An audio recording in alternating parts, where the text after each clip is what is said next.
If you're disciplined, in fact, that's almost what discipline means. Discipline means that you're capable of making sacrifices, because you're not disciplined if you just do something you want more rather than something that you're doing. That's not discipline. Maybe that works and great. If your life is working out that way, great, man, but that isn't discipline. Discipline is when you want to do something right now, and instead you think, no, I'm going to forestall my gratification, maybe forever, but certainly for a very long period of time, medium to long period of time, and you concentrate on something that you think will bear fruit in the medium to long run. And so you look into the future and you decide that by making today a little less impulsively pleasurable, shall we say, you'll make tomorrow a little bit more secure and productive. And then you actually do it too. And that's difficult, you know, and people watched the successful succeed and the unsuccessful fail for thousands and thousands of years, and we thought it over and we drew a conclusion. The successful among us sacrifice. The successful among us delay gratification. The successful among us bargain with the future.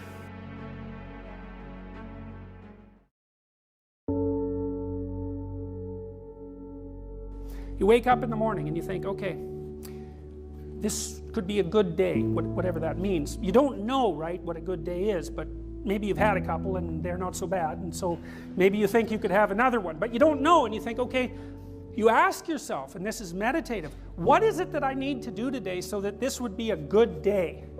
And your brain will tell you, it'll say, you know that bill that's hiding under 5 pieces of paper on your desk, you should haul that sucker out and pay it. Or there's something you're avoiding that makes you anxious that your brain will pick on right away, and it'll say, you have to do these whatever number of commitments today, and if you do them, then you've fulfilled your obligations.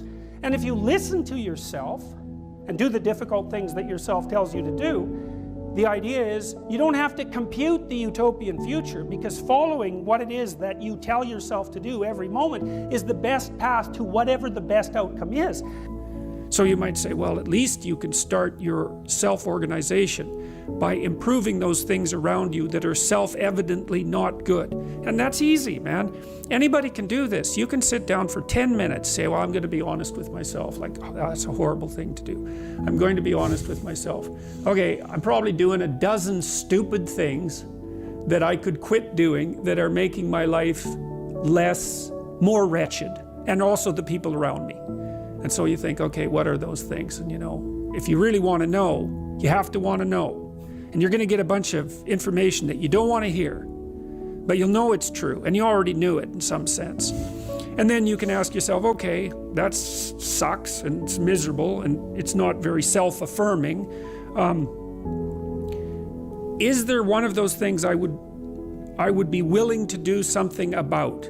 That I would actually do something about, you know, that I could do something about, that I would do something about, which is also another horrible question, because as soon as you get an answer to that, then you have a responsibility, right? It's like, oh God, I have to go do that. And it's something you don't want to do. You don't want to do it. That's why you've been avoiding it.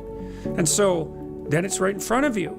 And it's like it's some little trivial, horrible thing that you're not going to get a pat on the back for, and no one's going to give you an award for it. But then you go do it. That's kind of humility, I would say. And then you keep doing that. Well, anybody can do that. And that's associated with these great evils, you know, in this way that we've already described. It's like you're improving your character, and you're constraining the kinds of actions and perceptions that you have that are going to make you sick of life and work against it. Because failure does that. That's the Cain story. It's like, keep screwing up, man. See what happens. If you think that isn't going to make you bitter, and if that isn't going to make you vengeful, and if that isn't going to make you work to hurt people around you, or at least not to help them, which is the same thing, then you're just not paying attention. Everyone knows that's true. So, well, that's responsibility, right? And then, so you take on this great task of putting yourself together. It gives you life meaning. And that also helps you be buttressed against the fact that there's lots of suffering in life and there's lots of malevolence. It's like, yeah, true, man. Absolutely. It's worse than you think even. But you can do more about it than you think. You know, there are systems, neurological systems, that underlie your experience of negative emotion, and there are neurological systems that underlie your experience of positive emotion, and they're separate systems. They obviously interact, but they're separate systems.